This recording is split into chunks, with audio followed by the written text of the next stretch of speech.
How's it going, guys? This is Davey here from phonebuff.com, and today I'm going to be reviewing the HTC Amaze 4G available from T-Mobile. So to start off, this guy's a 4.3-inch Super LCD QHD display. That's 960 by 540 resolution on the screen, and on the top of the screen you have a 2.0 megapixel camera. You have your standard 4 capacitive buttons on the bottom for home, menu, back, and search. On the very top of the device you have a 3.5mm headset jack with your power key. On the right side, you have your volume rocker for up and down, and one of my favorite features is the dedicated camera button, but also dedicated camcorder button. So that's really nice to see.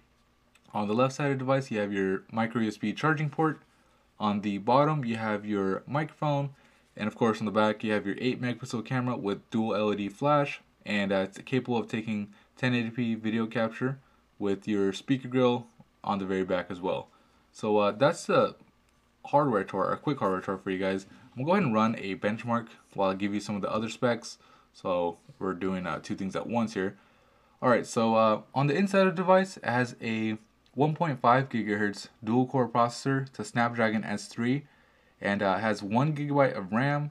It has 16 gigabytes of internal storage built in with a micro USB card slot, expandable up to 32 gigabytes of additional storage. You have a 1730 milliamp battery, and you have Android 2.3.4, at least right now, running the show, which HTC said they're going to update it to Ice Cream Sandwich whenever that is. So I'll go ahead and let this test run. I'll just skip to the end and give you the results.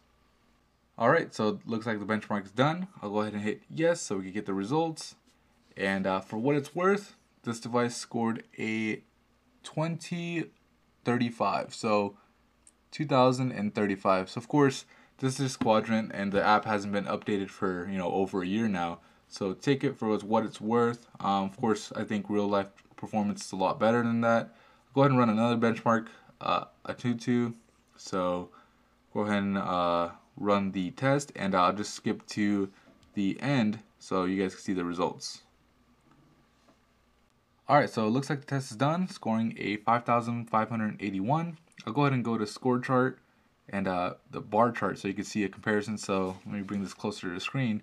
Right here you can see my device, 5,581, so above phones like the LG Optimus 2X and Evo 3D. And you can see it's just below the Samsung Galaxy S2 and the Galaxy Nexus and devices like that, but a pretty good score. And that's kind of the performance you'll get. I mean, I've tested the Galaxy S2, and I'll say this one's a little bit slower than the Galaxy S2, but not by much. So that's a pretty accurate benchmark from my point of view. Alright, so the last benchmark I'll run is the browser mark benchmark for the browser. So I'll go ahead and open up the browser, type in browser mark, browser mark. I'll just go to Google. Alright, browser mark. And I'll go ahead and run the test. And again, I'll just skip to the end so you guys can see the results.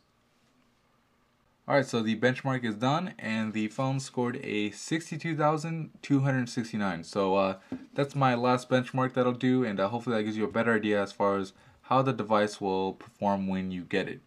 Alright, so I want to talk about the look and feel of the device because that's something that really makes it stand out compared to some of the other devices out there. On the front you can see this silver outline, and that goes around all the edges.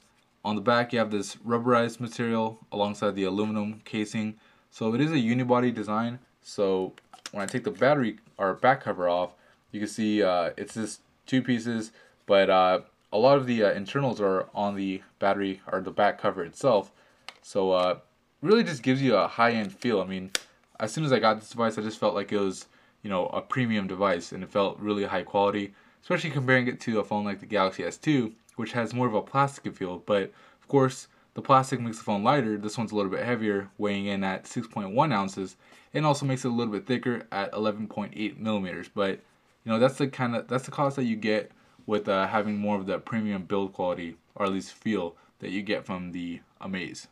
Alright, so another thing I want to talk about is the screen. It's a QHD screen, so it has 960 by 540 resolution. If you're comparing it to another T-Mobile phone like the Galaxy S2, you're going to get a lot more clarity on this screen because of the higher resolution. So when you're looking at the text, it's going to look a lot more crisp. When you're in the browser, you're not going to have to zoom in as much to be able to read the text, which kind of makes up for it having a smaller screen size at 4.3 versus 4.5. Screen's very bright. Now, it isn't Super AMOLED like the Galaxy S2 is. It's a Super LCD, but from my test, comparing them side to side, it looked pretty good, and I do like the higher resolution on the screen. But the screen isn't really what makes this phone stand out. I really feel like that's the camera, and you can see that from the initial hardware tour that it has a dedicated camera and camcorder button. You can see that the focus this phone has is on the camera. So I'll go ahead and launch the camera up, and I'll try to take a picture of, let's see, I'll just take a picture of this Duracell battery. So let's see if I can get it in here. Alright, so you can see how clear that looks. I'm not sure how well it's going to come through on camera, but what I really like is the close-up shots. When it gets nice and close, the autofocus just gets. So I compared this to some of the other phones, like even the iPhone. This one, you're able to zoom in a little bit closer, and it comes in nice and clear. So definitely a good camera. HTC put a lot of focus on that. And actually, let me show you some of the different modes that they have. So you have your auto shot, and then you have your smart shot, which is used for basically an array of shots combined to create the best photo. At least that's what HTC is saying. The sweep shot's more of a panoramic mode. You have your clear shot, which is made for things that are in bright situations or environments. Burst shot to take a whole bunch of pictures at once. Your night shots to have better low light situations.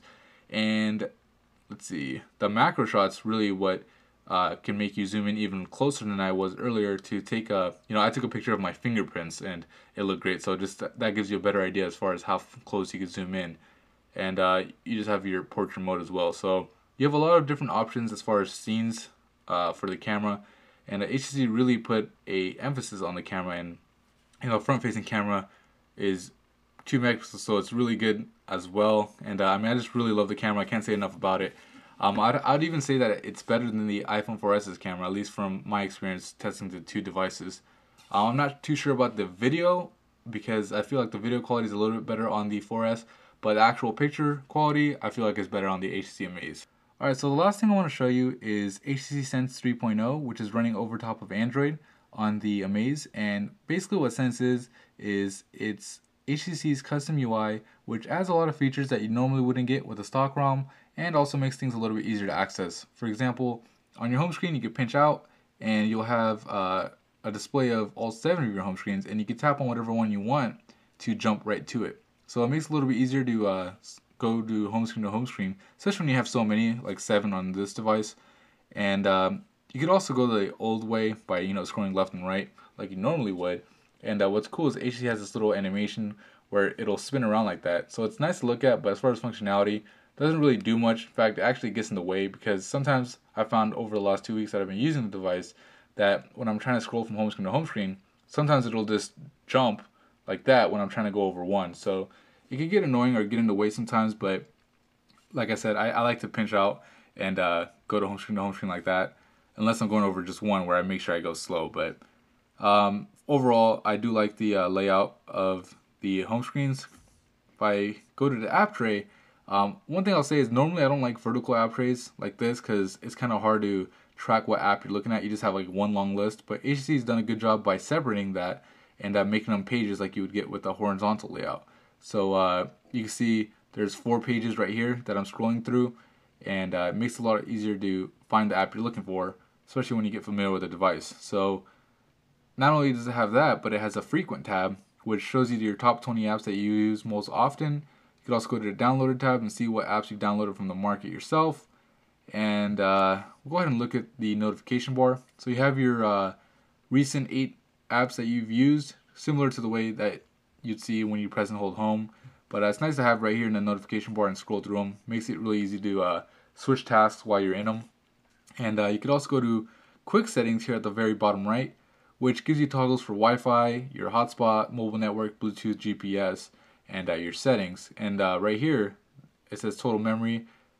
And what it is a task manager, which will show you your open apps, which I don't have any right now, but it'll show you open apps and also show you how much RAM your phone is currently using. So you can free up your RAM just by hitting kill all and closing those applications in the background. So that's pretty much what you'll see as far as the HTC Sense layout goes out. I want to show you the personalized tab that you get on here. So you have the option to do scenes, which is something that unique that you'll see on an HTC phone that you normally won't see on other phones. And basically what scenes are is custom layouts of your home screen, and you could actually save them or switch them. For example, right now I'm on T-Mobile's scene. I'll go to this play theme or scene. Yeah, basically it's like a theme, should I say, but they call it scene. So anyway, now you can see my whole home screen layout is different from what it was before. So it's pretty cool. Especially if you're, want to customize like one scene for work, one scene for home, and one scene for, road trip or whatever. So that's a cool feature. It's nice to see that customizable option. And then of course you could do skins, which lets you change the color scheme of the phone. So I'll just put burgundy, so that way everything I press on it, or when I press a button, it'll highlight in burgundy. So I'll show you what I mean. Go ahead and tap on so you can see it's all burgundy. So close out of that. Alright, so let's go back to the personalized tab, and you can see you also have the option for your wallpaper and lock screen. You have your normal options like widget, apps, shortcuts, and folders that you could add to your home screen. And then your sound options like your ringtone, notification sound, and alarm. So you could access this again by pressing the little button right here, or you could press and hold anywhere on an empty spot on your home screen and it'll bring it up. So it's a nice little feature that HTC has on here, and lets you really personalize your phone to the way you like it.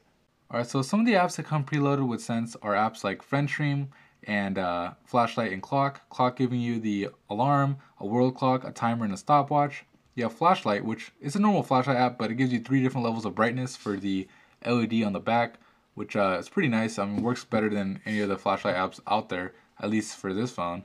And you also have apps like HTC Hub and HTC Likes. You have your preloaded T-Mobile apps like My Account and T-Mobile TV HD, Video Chat by Quick, and of course Visual Voicemail. So everything you have is pretty much installed on the phone. Of course, you have the Android market. And overall, I have to say I really do like Sense. Like I said, it gives you a feeling of customization. You can personalize the phone to however you like. And I do like the way the app tray works and how everything's all organized.